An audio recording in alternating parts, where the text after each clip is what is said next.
ofakazi iBhayibheli elikhuluma ngabo abantu abahambe lendlela oyihambayo wena. Yes. Abawofakazi bokuthi iyahambeka. Bakhona abazalwane. Now, lithi ke iBhayibheli banje ngefu elisihaqile. Amen.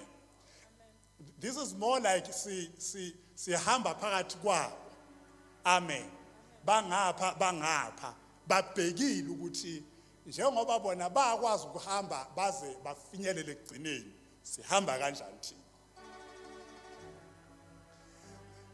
Lento bazalwane is subtract excuse, any form of an excuse that you can have ekuhlulekeni kwakho ukuhamba lendlela. Oh, yes. It's eliminated. Amen.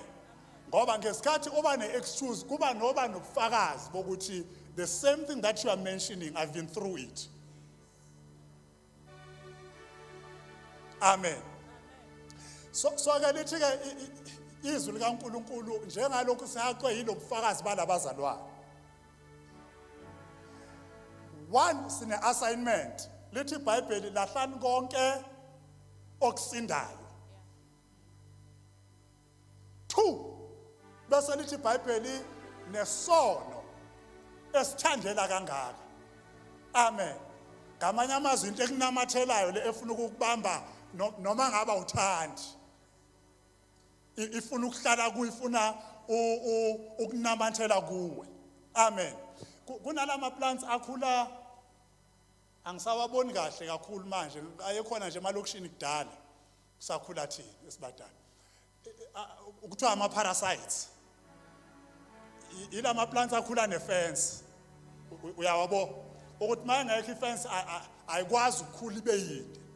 Igcina isabalele so makuthiwa into ethandelayo ukukhulula ngento enjalo. By the time ufuna ukushintsha ucingo, mhlawumbe ufuna ukufaka i-wall fence, awusakwazi ukulikhipha ucingo, kufanele uqale nokudila nalento okuqala from its roots before uzokhipha ucingo, ngoba lento isiyingxenye ye-fence le ekhona la ekhaya. Amen. Ithandela noma ifence ingathandi. If you can allow it to last longer, it becomes part and parcel ye-fence yala ekhaya. So nesono sinaleyo nature ke bazalwane yokuthi you don't invite sin to your life. Kodwa isono ingakho lithi iBhayibheli siyalingwa. Amen. Lento ethi ukulingwa ithi ukuthi isho ukuthi siyazanywa, usathane njalo nje kuba nento akuzama ngayo. Now here's the catch. Njengoba ekuzama usathane akanamandla ukuthi lento ayiletha kuwe isebenze, udepende kuwe ukuthi whether iyasebenza or ayisebenzi.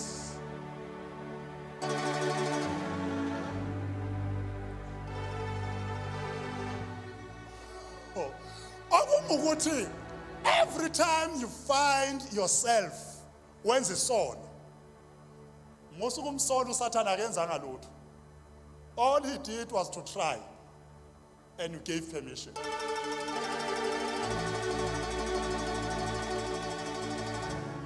So much that uma umzalwane ehlambuluka abazalwane, asikho nesidingo sokuthi amention usathane. Yazi nje mntana kaNkulunkulu ngithi angihlambuluke, uyazi usathane ungirobhile. Uyamsukela. Usathane ukuzamile wena wavuma. Lithi iBhayibheli is a tempter, umpingi. Amen.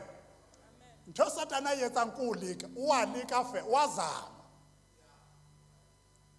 Amen. Wazama. Kwakune game dala le wakuthiwa uzamazama. Uthwezama, sekunelotho manje uthatha ama chance. That's what the devil does. And akaqali ngawe nakuJesu wazama. Wazama. Angithi uyayibona ukuthi inature kaSathane, there's one thing good about the devil, only one. Yona into engayifunda kuSathane leyo kuphela engiyithandayo. One good thing about the devil, he never gives up.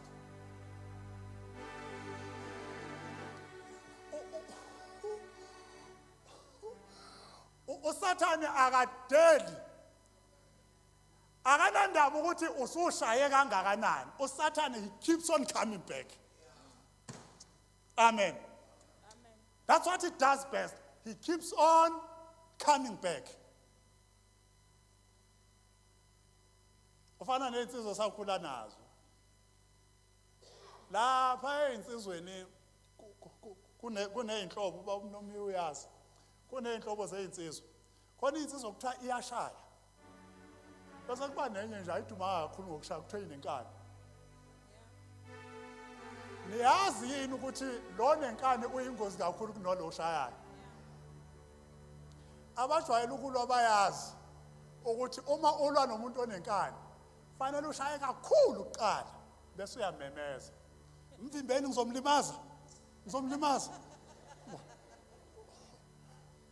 Cha, akusikho ukuthi uzomlimaza. Uyazi ukuthi noma ungashaya kangakanani you keep on coming. Uyozukhathala azawini. So ukuze iphele impi kusekuwena namapoint usheshe umemeze.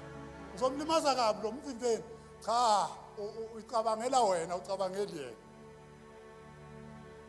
Amen. So that's how the devil is. Usathane akamandla kangako. Udle ngokuthi uyabuya.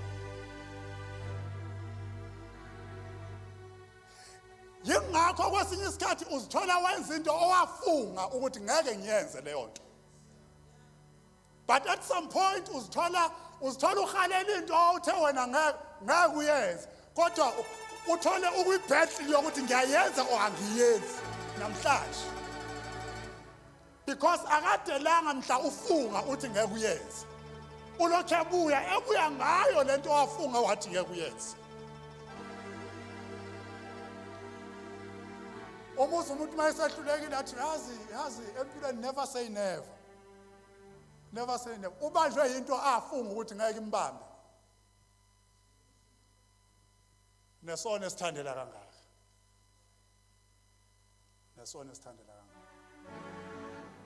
Isono ke bazalwane lithi iBhayibheli siyalahla. Amen. Siyalahla.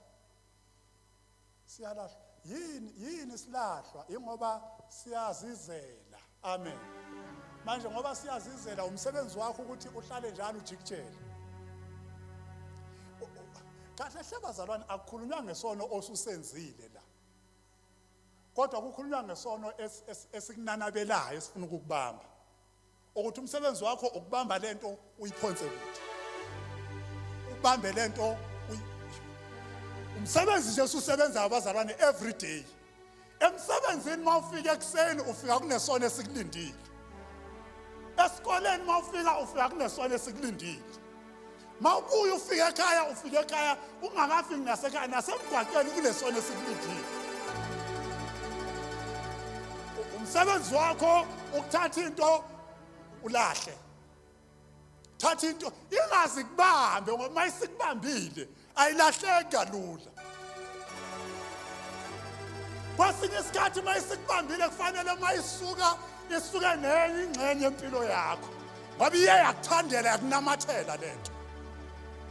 Bangizwa abazalwane. Yingakho at some point umzalwane ufinyelela izinga la enquma khona ukuphila nesono sakhe. Simnqume senze zonke izinto aqhubeke nesono sakhe. Sithi thina unenkani lo mzalwane akafuna ukuphenduka kanti wayivumela lento yaze yaba nezimpande empilweni yakhe.